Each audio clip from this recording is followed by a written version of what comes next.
back All up. right, sorry for that short interruption. We had some stream issues we were trying to sort out.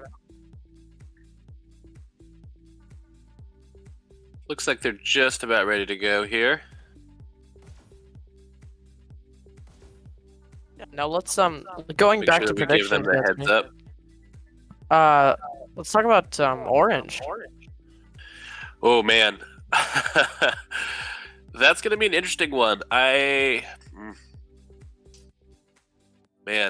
I think that Fire learned a lot in their last payload match, and they really played that tight against FR, which I believe that was a orange payload as well. So Fire does have some experience on the map, and I think that you're going to see them learning and progressing as a result of that map. So Match starts if in 3. just because of that alone, Right. because it's so early in the season, I might give them a little bit of an edge on that map. But I guess we'll see what happens. Red takes A. Right, and off they go.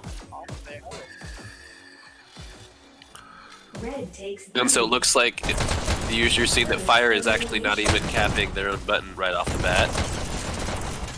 There we go, finally got it. Red takes B.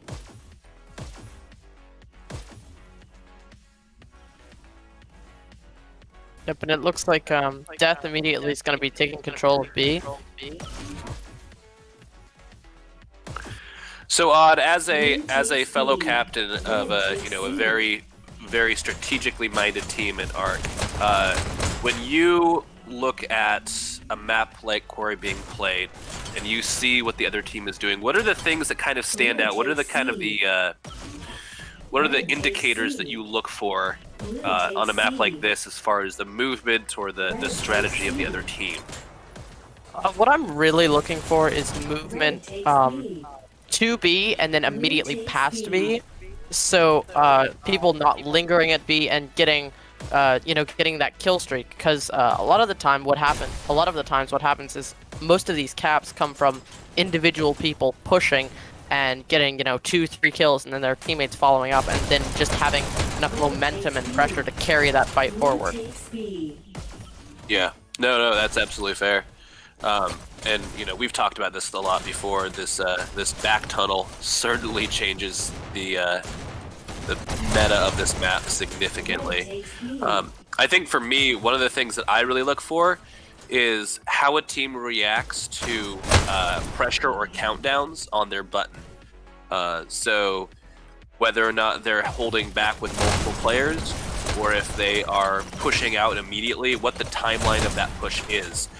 Because if they sort of hesitate and they wait in the base a little while after a clear, then it gives me an indication that consistent pressure can slowly break the team down.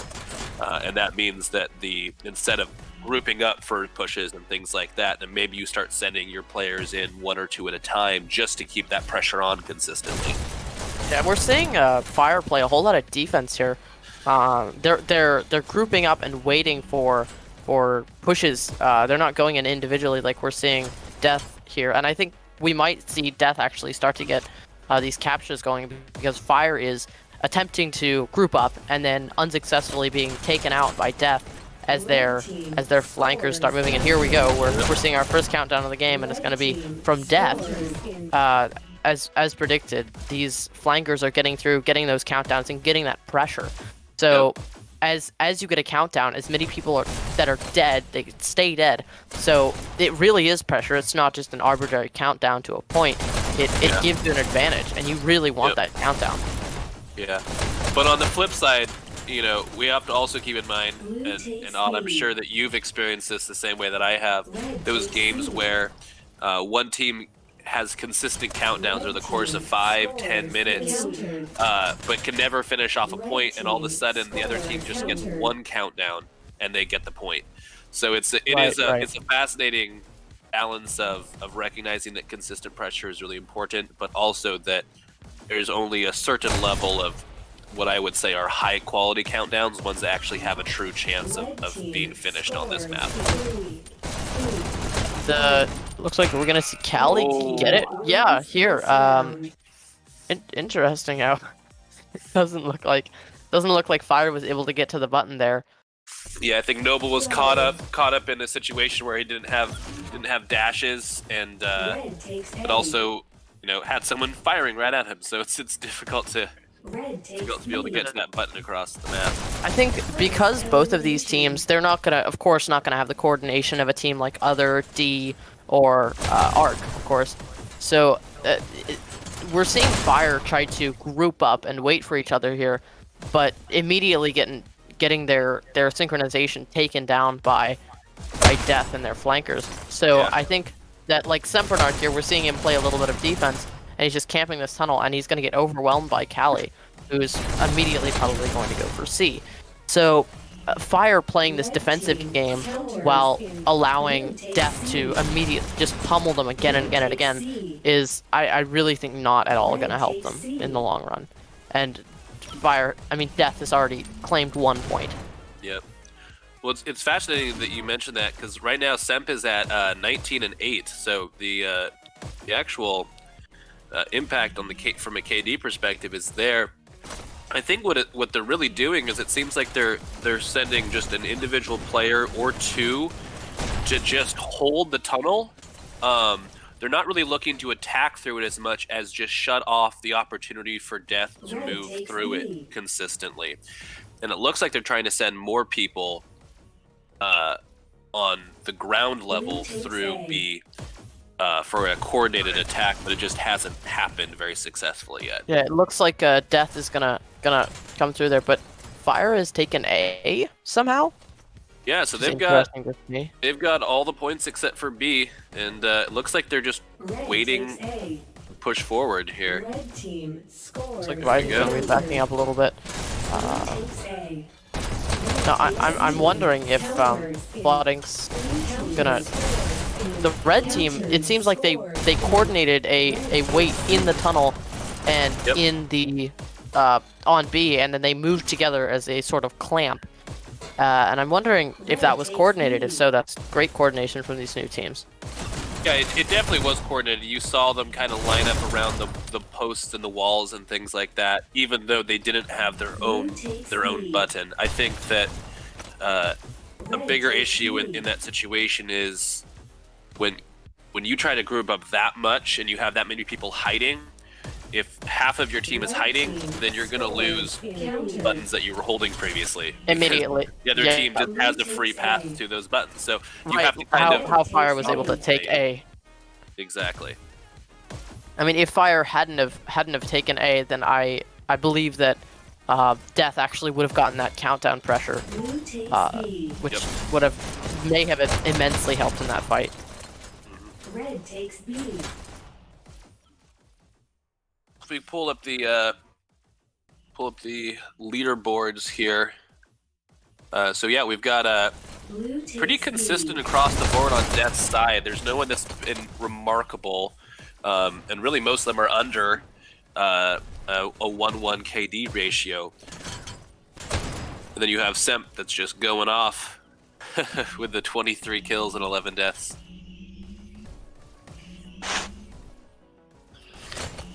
And we're approaching 10 minutes in, and there's been a few countdowns and 1 point obviously, but I feel like this is a lot closer than I would have anticipated. I don't think that outside of that 1 point they were able to pull off, that feels like they've gotten really consistent pressure on Fire's button. I'm really interested. Fire has stopped holding that.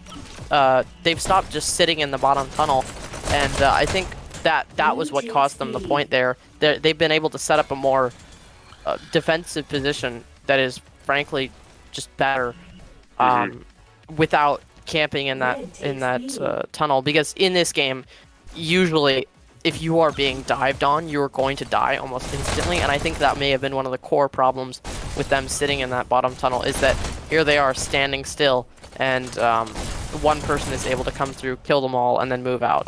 But it seems like they're able to take out someone there. Noble's going to be taken out. Yeah, it just seems to be, at this point, kind of that mid-map lull that we see oftentimes in domination, where if one team is not doing well enough to just have full momentum, oh, great flank there by Sem. Hiding around back behind one of the Looks like Sem's going to be able to take out pillars. 4 people here, and I wonder Yeah. if Fire is really going to try and press the disadvantage. Sem's been doing this. He's been hiding behind this post, and he's been waiting for them to push together, and then he flanks. And Fire's back to this strategy, so they're not trying to use this as a path to the opponent's button, a path to A. They're looking purely to mute and shut down any effort by Death to go through the bottom But tunnel. there's an immediate problem. Their best player is stuck in a tunnel. I mean, Sempernark here with 30 and 15, he's almost at a 2.0 KD, Wow, and huge he's stuck counter. down in a tunnel. And everyone with Sempernark there was dead. And I think that is really showing some of the flaws in their plan. Having your best player cooped up in a tunnel while buttons are being contested, I think is not going to work out very well for them. Yeah, I think it definitely raises some questions about whether or not at this point, and this comes down to adaptability, have they been able to recognize the fact that they're not getting the pressure they would like? And if that's the reality and they want to adjust something, it can be as simple as a rotation, or it can be changing the numbers that you're sending high and low. But I think right now, if they're not, Fire needs to be having a discussion about how to create more offense to take away from Death being able to initiate these coordinated pushes. Fire's what Fire is doing right now is essentially they're holding down as hard as they can and hoping that Death can't get a point, and then moving out together when they push back Death's defense. But it really is seeming like that's not working well enough. Death is piercing their defense and taking advantage of many of their members being dead or in obscure locations.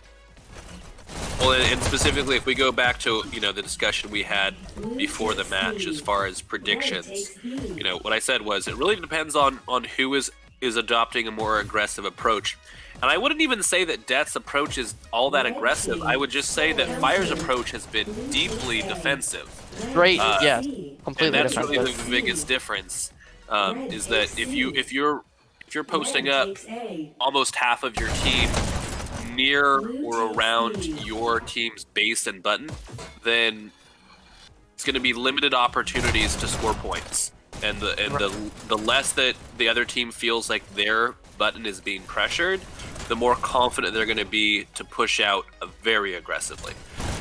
So it all feeds into itself. It all kind of impacts the other aspects of the game. But I think that right now Fire really should be thinking about sending a more consistent stream of players through the tunnel to start putting pressure and make Death think about doubling back and holding their base.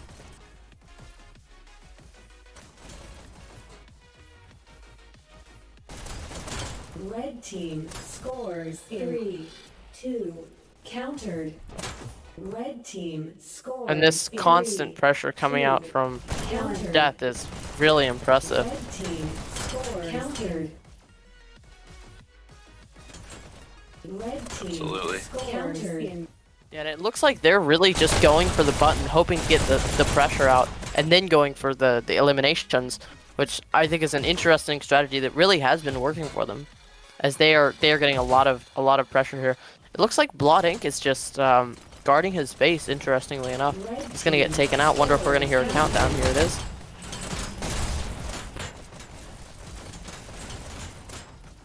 It looks like Death really contesting this button, but they're going to be overwhelmed pretty quickly with 3 members of Fire alive.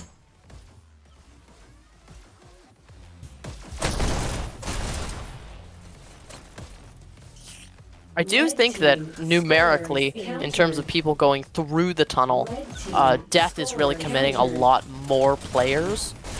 Not just to sit in it, but to actually go through it. Yeah. Wow, looks like that's a very close counter there.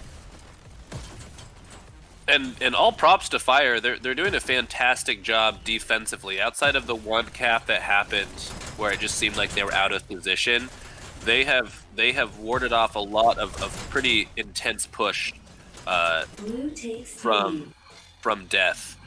But ultimately, you know, defense is not going to win you a domination map. It really comes down to getting. And even if they have a perfect defense from this point out, they have to realize they are still a point behind. Countered. Yep. So they their offense, that's the only way they're gonna win is playing offensively. Countered. Oh, looks like blue team's getting a count down here. Interestingly enough.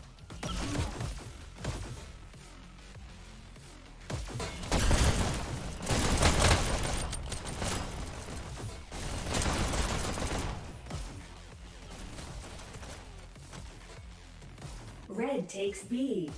Seems like Death is sending people in pairs. So here we see Callie and Twitchy, both waiting, I think, for dash just to regenerate. Twitchy's going to be taken out. Callie also going to be taken out. And I wonder if we're going to see Axion waiting at B to get a partner.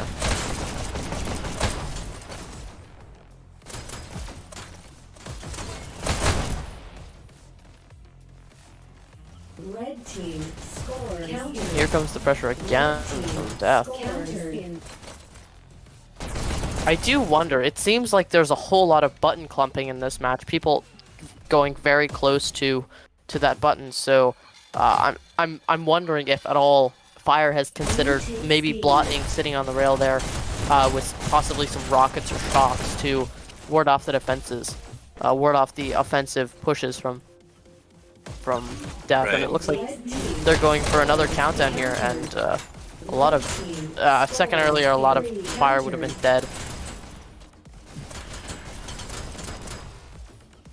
Gentlemen, I'm going to actually have to hop off this commentary for just a couple of minutes. I'll be back in a little bit. Something came up that I have to deal with directly here, so. Blue takes B.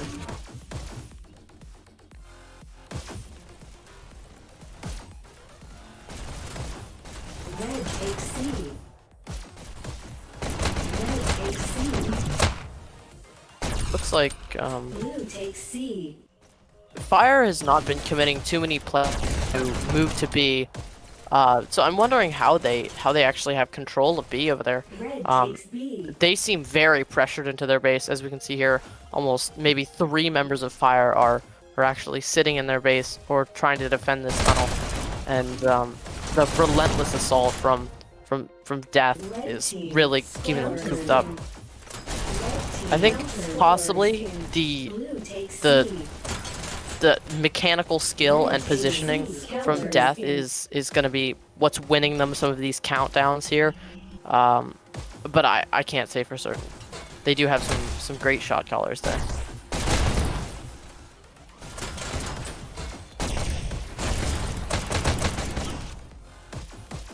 Classic, can we take a look at Blotting? Red team scored. Countered. Red team countered. It looks like Fire is really only being able to defend their button through sheer numbers, which their defense is working out well so far, but we haven't really seen an offensive push from Fire since the very beginning of the game. Blotting sitting back here at his base.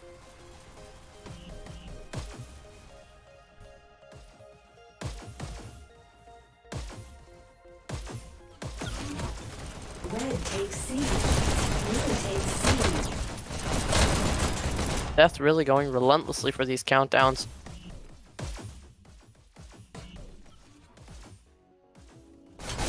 We are approaching almost to the 5-minute mark.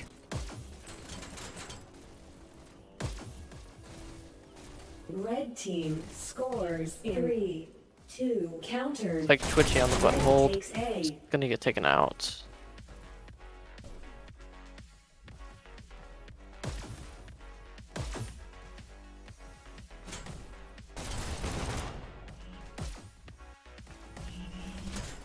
Red takes C. An interesting Takes choice C. from TGSML here with the sniper at B. Classic, can we take a look at him? As I've said, it seems like Fire is really playing a very defensive game, and the sniper is not very good for pushing offensively. So again, showing how Fire is playing very back and trying to hold down the buttons they have, as opposed to Blue takes B. pushing forward very much, because at this point with TGSML, with the weapons he has, it's going to be very difficult for him to move up to the opponent's base, and he's essentially locked at B, which I think is Red unfortunate. takes C. Blue takes C. Well, quite a few good picks here from Vidden. Gonna get taken out.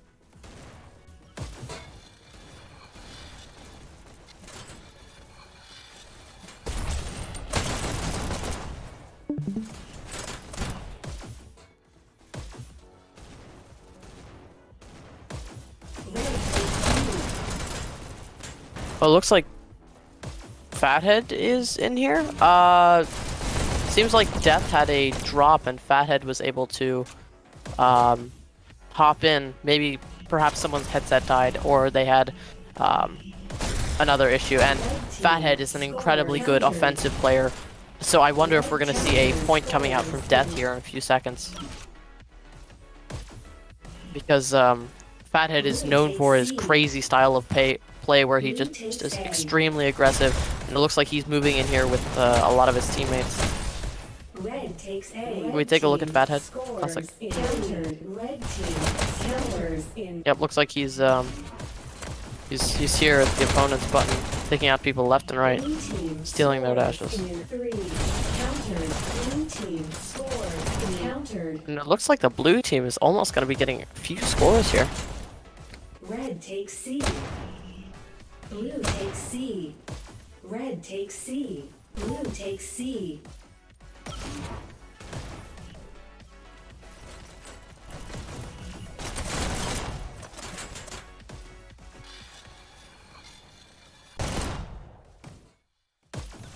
Yeah, hearing some interesting news here. It doesn't seem as though Callie was allowed to play.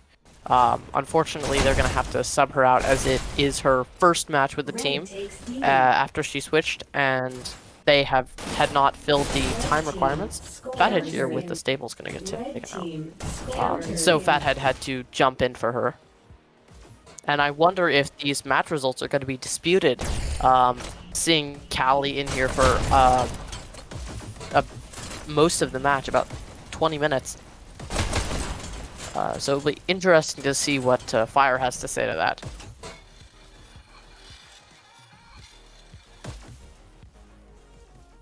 Blue takes B. Blue takes C.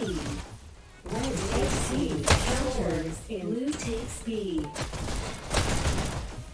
Blue takes C.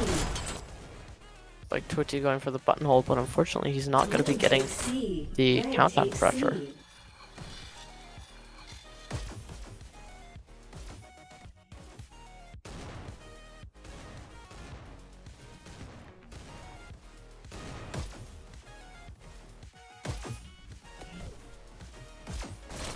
Seems like, can we take a look at Sempernar?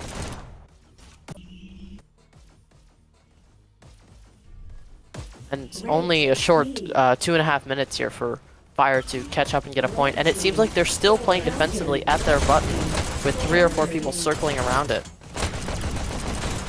Not pushing out offensively. Fathead gonna be able to get, oh, Fathead's unfortunately gonna get taken out.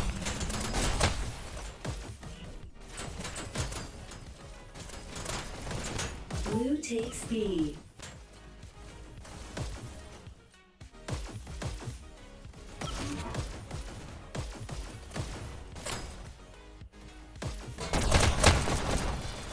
Yep, and the sniper from TGSML not gonna be quick enough to take out Twitchy. Red takes B. And again, Fire really playing defensively, and I don't think that's gonna net them a point here in the 1.5 minutes that they have remaining. So unless they make some pretty radical changes, I think it will be very interesting to. Well, I mean, I do hope they make some radical changes, and possibly we can see some points here from Red Fire. takes C.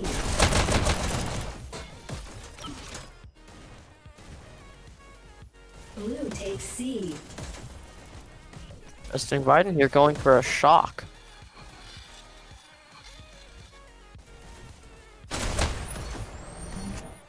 Red He's takes taking C. out Red USPS. takes B.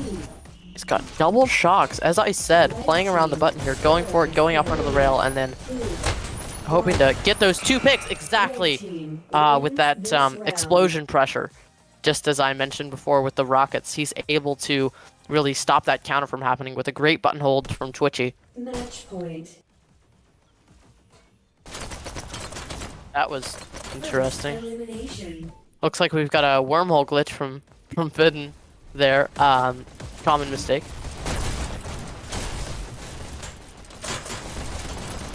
Yep. Red takes B. Blue takes B.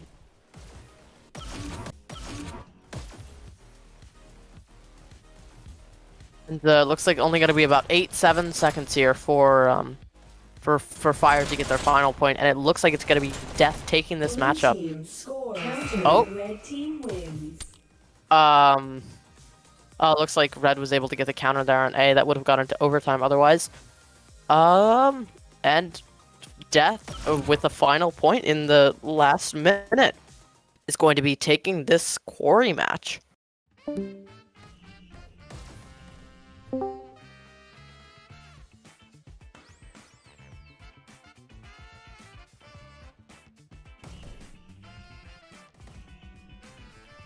It's me, Gatsby. Hello, Gatsby. Welcome back. Thank you. It seems that Callie was not allowed to actually play for Death in that match and had to be sent out for Fathead. So that's if you really did the detective work and put 2 and 2 together, it possibly correlated with my leaving the stream. So bottom line, Callie moved from life to death pretty recently after the Cycle 1 games. So unfortunately, because a match was not played by Death in between that edition and this game, Callie was not eligible. What we are allowing the teams to do is work it out between themselves. So Reaper is talking with the captains. Most likely, what we're going to see is Fire just not going to contest the results of that because it probably would have been that different between Callie and Fathead being in there as far as results of the map. They could either, take the rank point, or they could ask to replay the map. But these are people in the same clan. It would be no different than UNSC and HHI, coming to an agreement based off of an honest mistake made by 2 teams. So if you, as long as Fire doesn't choose to contest it, we're not going to get involved from a rules perspective. Because any grievance needs to be initiated, needs to be contested by the offended team in that situation. Right. But yes, so Callie will be sitting out the rest of this, and then we'll also serve the 1-game waiting period for the next match that Death has. So this match, because there was an accidental violation, will not count to that. Right, I see. And it looks like Death is going to be completely scrapping their lineup, aside from Fathead or Orange, which is really interesting to see. They had a lot of killers on there. Yeah, and, it's probably more of a situation of none of them wanting to play with Fathead. That's sort of what I'm predicting. So they all just they all just left. Fathead 1v5. I mean, that's still a very highly contested match.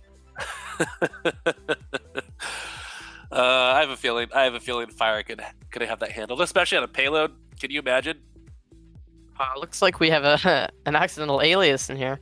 You're gonna be dropping out.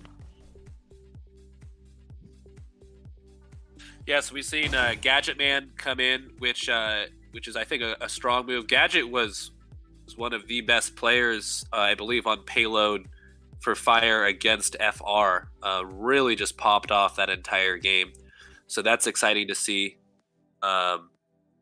Actually, I can't remember if it was on payload or if it was on Waterway. All I know is that Gadget Man had a fantastic map, just very dominant play across the board. Really put his weight behind the team and made it work.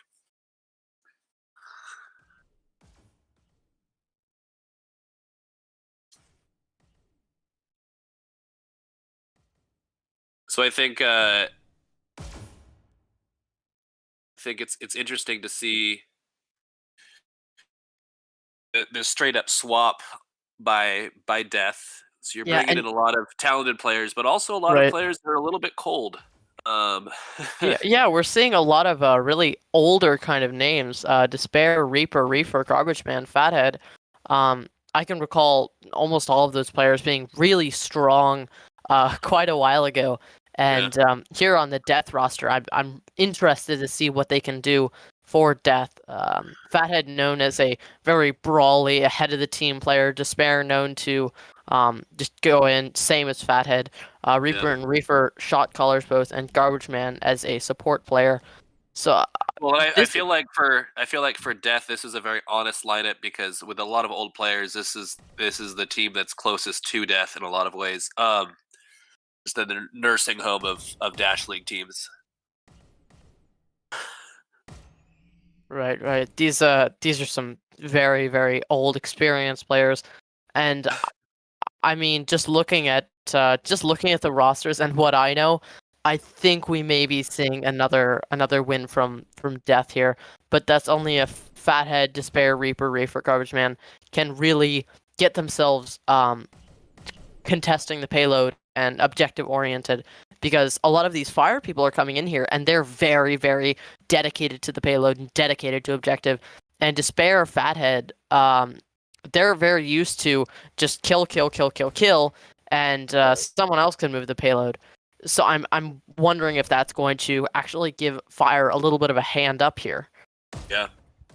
Well, and interesting enough, a little sneak peek into the inner workings of League and teams. Death is posted not too long ago that they're looking to recruit a heavy weapons / sniper expert, and I think that's based off of just analyzing how their roster has performed specifically on payload. I think they've recognized a need to have someone that can utilize heavy weapons. There's players on their team that can do that, but I think the closest they have to someone that's actually done that successfully in league play was Despair back on Vibe. There's a few times where he would pick up rockets on payload. But you look at that lineup, there's no one on there that's going to be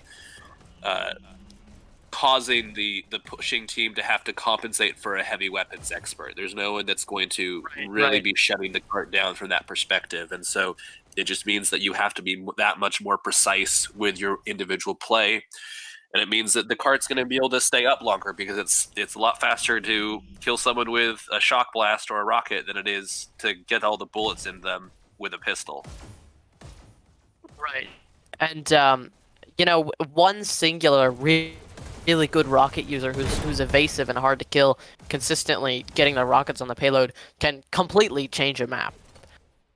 They can, if the enemy team doesn't deal with them, then they can halt the payload's progress to almost nothing, and they can hold entrances and be very very valuable to their team. And I'm honestly surprised that a lot of teams haven't tried to make this innovation and have stuck with their normal weapons. So I think we may actually see Fathead coming out with some different weapons, maybe staples, maybe shocks, as he likes to branch out with those sorts of weapons. Fathead will use a lot of different things, but he typically doesn't stick with anything in a particular either. So it's sort of a blessing and a curse because the changeup can be really beneficial for the team, but also a lack of consistency can make the team perform in inconsistent ways as well. So it's sort of a both sides of the coin situation. I do think that the heavy weapons meta has really landed for all of the teams that we've seen that have been successful on last season, the ones that made it to the the semis and on. All of them utilized in some way consistent heavy weapons usage. Like they all had at least one person or sometimes a rotation where depending on who had just died, like they would always have someone that utilized that, and it just changed the meta. I remember halfway through the season when you had 3 or 4 teams start picking that up. It changed the way that payload was played.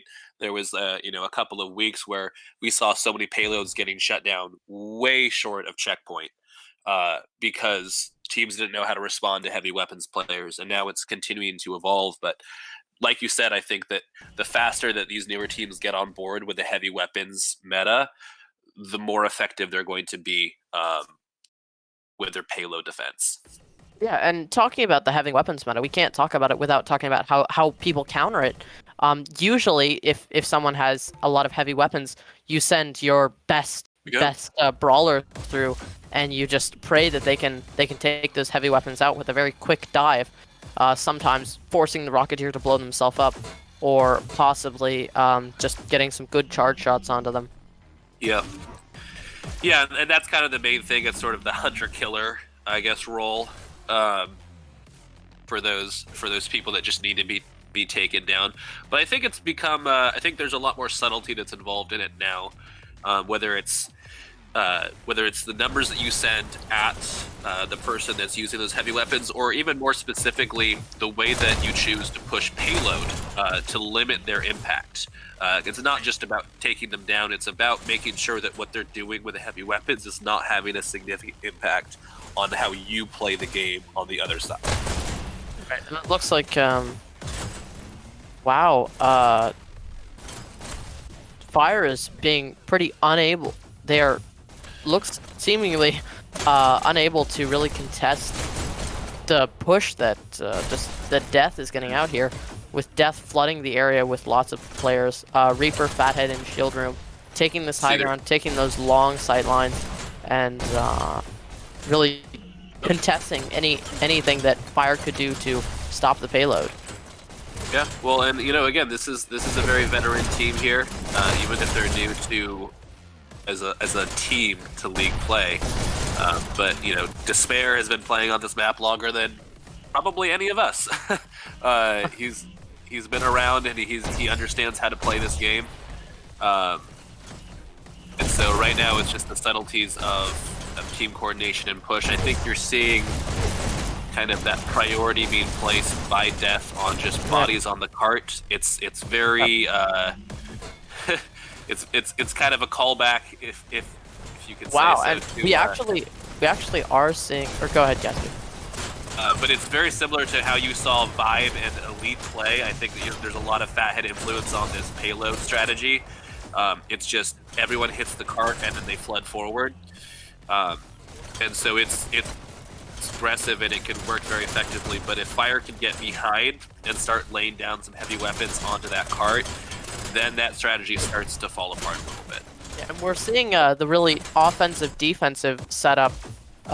Defensive also offensive setup from Death here, where they're setting players in the back to kind of guard the cart and make sure no one can get close to it, while a few players ride. Here we see Reaper holding that role, and it seems like Fire is completely unable to get near this cart, taking out those heavy weapons. Yep. And Odd, as someone else that maybe not as much as I do, but uses those heavy weapons fairly consistently, you know how important that little side room is, and keeping an eye on it when you're using rockets. It all comes down to the like, I mean, one Rocketeer can do a lot, but without communication from your team, like saying, oh, this person's flanking, this person's pushing through, you're pretty much a sitting duck, and you have to rely on your own reaction times. Good kill from USPS. Yeah, and obviously we see that Death has made very quick work of the choke point and through the checkpoint. But I think this is a little bit of concern if I'm looking analytically at what Fire is doing here. We really haven't set up a strong static defense. Yeah, they're just sort of letting them push up all the way up to this top area, and maybe that's the style they've agreed upon, and they feel good about that. But now we've seen 3 different times where they've wiped Fathead while not seeing another player or the cart, which is finally pushing up this area. And so if USPS could get around and play some of those shocks down on the cart, it would make all the difference in the world right now. Death having a very aggressive push here. They're moving up a whole lot, letting their killers, which are known as Fathead and Despair and Garbage Man, really here. Garbage Man, Reaper, their whole team is full of killers. Yep. They're being able to push up, disrupt this defense that Fire has not been able to set up. Taking people out, getting kills. Ooh, great kills from TGSML popping off heads there. They're completely disrupting any static defense that Fire could try and set up with their scouts, and we're seeing Fire Fire has got Noble at 18-11, so great work by them. And then across the board, you're seeing Garbage at 13 and 6, Fathead at 15 and 13, Reaper 12 and 9. And here's the thing, again, like you look at that, it's not necessarily like Great Death kills. is absolutely dominating the KD. Right. It's the position and value Right. that each of those players is taking. Like, you know, Fathead may get a kill and he might die, but in the process, he's keeping people, like, probably 50 meters away from the cart. Yep. And 7 minutes to go, and they're almost reaching this final little arch. That is a crazy push. Reaper's behind again, and that's the thing, is you're just seeing them kind of surround the cart. Death is being very patient about getting the area cleared first, and then moving from there. Working with a very, very disruptive playstyle. I mean, considering the players they have, the veterans who are crazy good at doing this. With the double shotties. And he waved. With the crazy good disruptors that that Death is holding here, I think that the way that they're playing is really smart. I think that they're making great use of what they have. Wow. And they're pushing this so effectively right now. Yeah.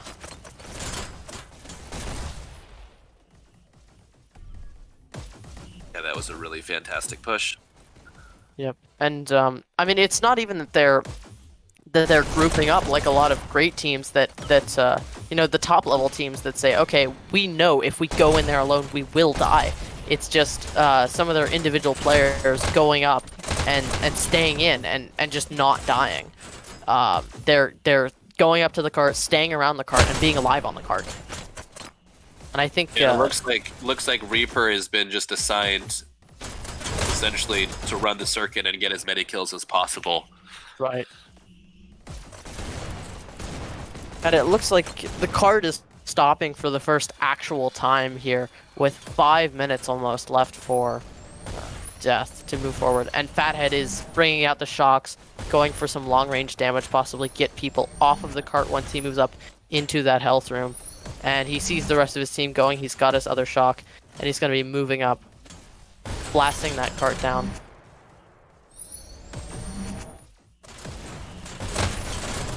Putting himself in a risky situation here. Oh, and he lost one of his shocks. Unfortunately, it looks like he's going to be picking up the SMG. We've all been maybe there. he should. We've all been Maybe there, he should man. assign himself the pickup button, which I have decided to do. You know, I still haven't done that. I don't know. I just think I was too used to how it was, willing to endure the occasional accidental pickup. It looks like Death is really just going for that the trickle push. You know, one player going in, getting 1.5 meters, another player going in, and with the amount of time that they have, 4 minutes, I think that is going to be pretty successful. It seems to me, based off of how slow the game is happening, that Death plays pretty loosely in general with their payload strategy, and then occasionally will call out, all right, coordinated push, because you'll see that where there'll be a really big coordinated push and it'll work very well, but then it'll be another minute of them just sort of arriving when they arrive. And I wonder if that's just something that they're embracing and leading into. They feel like the trickle and then the hard push is effective, or if it's just sort of a freestyle that is because they're not communicating. Oh, that was a great kill. Oh my goodness, Despair. Oh, and I'd like to welcome Percent to the booth, perfectly on time. Hey guys, yep, on time as always. Yep, and it looks like they're going to be successful with that triple push. Fathead with the staples. 321. Wow, that is, by league standards, that is a ridiculous push. Few players make it past. Few players make it to the 9. And you know, that is truly incredible on the side of Death. But we're gonna have to see how they do on defense. I think that Fire may have a lot of trouble dealing with these disruptors, which are going to be constantly behind them, constantly flanking and destroying all of their attempts to group up and set up. So I think here we see Garbage Man with the rockets already. Interesting. They're not used so aggressively at this point in the map often. Wonder how much value he's going to be getting. Ooh, already getting picks on the payload. So he's going to be taken out by Sempernar. I think what I'm most interested to see here, because this is a tall order for Fire to try to actually compete as far as time goes on delivering this payload. But what I'm interested to see from them is whether or not, with the disruption that you talked about, whether or not they're going to be consistent with pushing the cart. And that doesn't mean that, you're not going to get killed, the cart's not going to go down, but a lot of times with newer players and newer teams, what often happens is they get so distracted, by those disruptions that they leave the cart when the cart can and should be moving. Right, and having a really good shot caller who's not distracted by those people is really important in these type of situations. To have someone to direct, move on to the cart or deal with this disruptor or go kill the rockets. I think ridiculous run here. Yeah, and it looks like these kind of disruptor style killers here. They're holding this high ground, holding the dash, stopping this cart from moving at all. I wouldn't even say this is necessarily disruption. This is just them locking down a very early phase. It's very, very hard area control. Fathead's going to be getting one, possibly two picks. Yeah. Wow, great picks from Fathead. And as I've said before, hiding in this small room, hiding in the shotgun room, and just staying there, staying around the cart, stopping people from moving at all, is the big cart stopper at this point. Yep. Usually we don't see this area even attempted to be contested by most teams unless they have pushed up into this shotgun room and use into the shotgun house here on the right.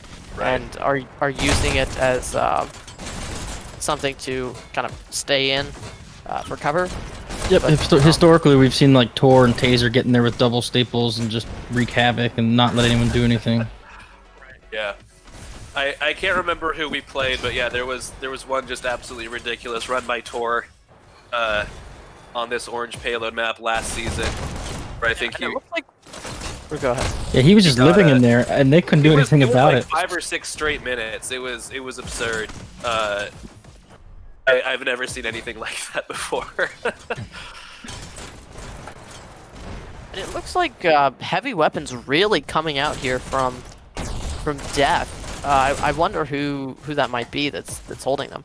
Imagine it's still Garbage Man, but we can always reference to see. Doesn't look like it's Garbage Man. Interesting. Not Fathead either. I wonder if they got taken out. They must have. Oh, Sims grabbed the shock. Interesting. I don't know if he knows it can't go through walls. You can still get that splash damage because they're shooting from on top of that little. I've definitely done that before, and it's worked effectively. Yeah, and definitely died hiding behind those barriers to a shock, so it's possible. Yeah, and here we're seeing Death set up the defense that really would have helped Fire, which is the this. Rockets are back up again too. The rockets up, the static area defense, holding this high ground, holding down the health back, and keeping your eyes on any place that a Fire player could possibly come through. But it looks like they're taking control of this shield room. But again, this yeah, it's Garbage Man. Garbage Man alternating with the rockets here. And they're holding so far up that it's nearly impossible for Fire to get anywhere near Garbage Man. Much less getting in that tunnel to actually make their way over to him.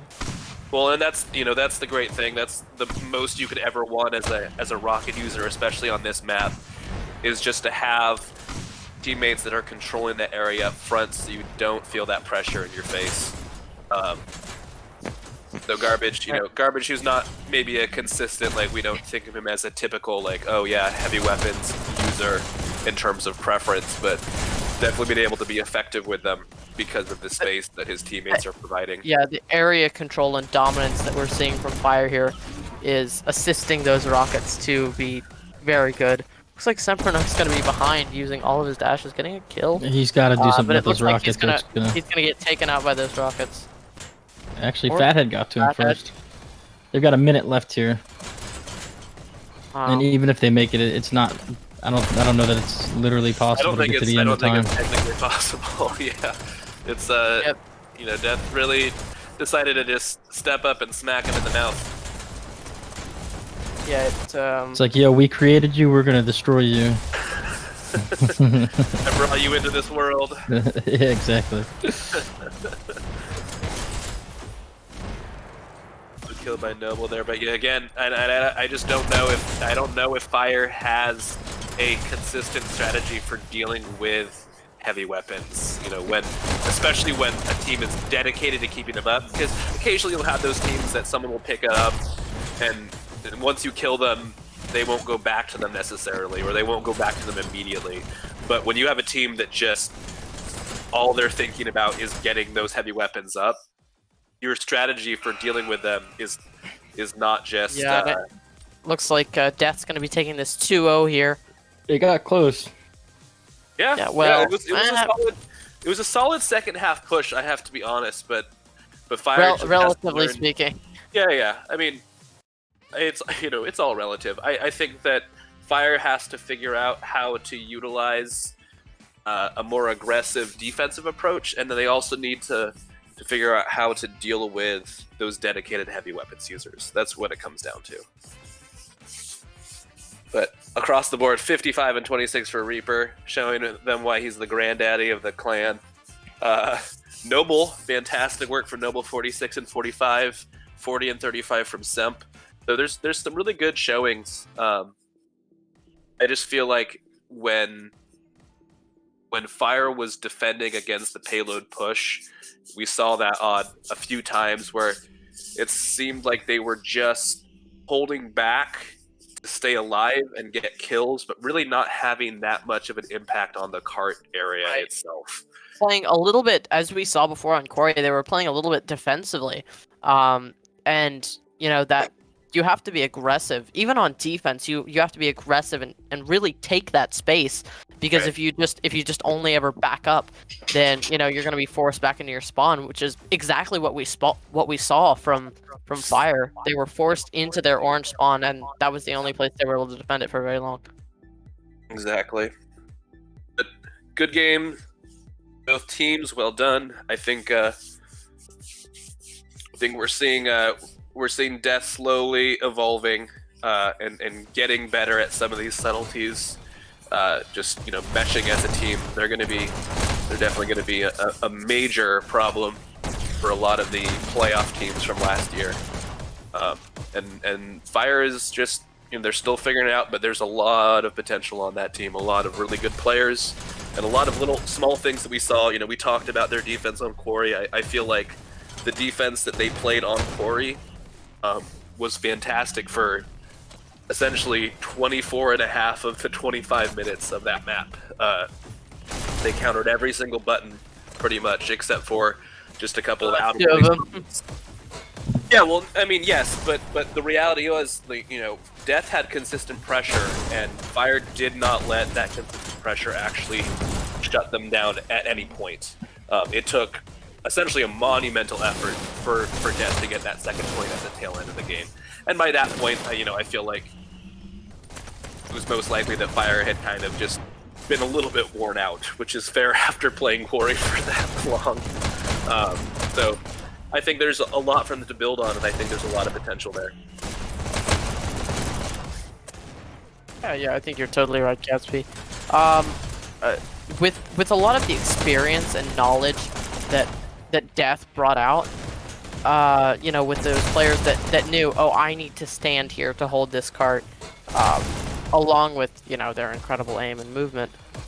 I do believe that may be one of the biggest factors, is that just ability to know when you need to move forward, when you need to move back, and what areas you need to really control and take over. Right.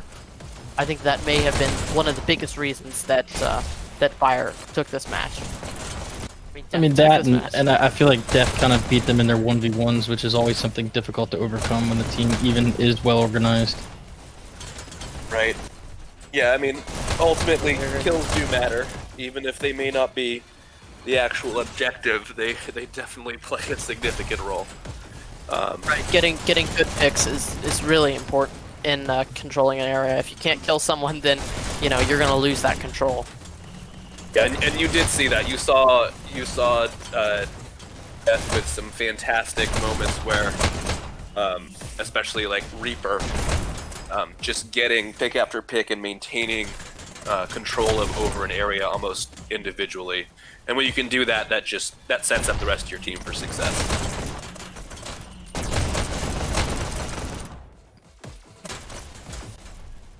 And I think I'm gonna actually have to drop from the commentation here, guys. But I think thanks. we're just about wrapped up here anyway. But congratulations to both teams.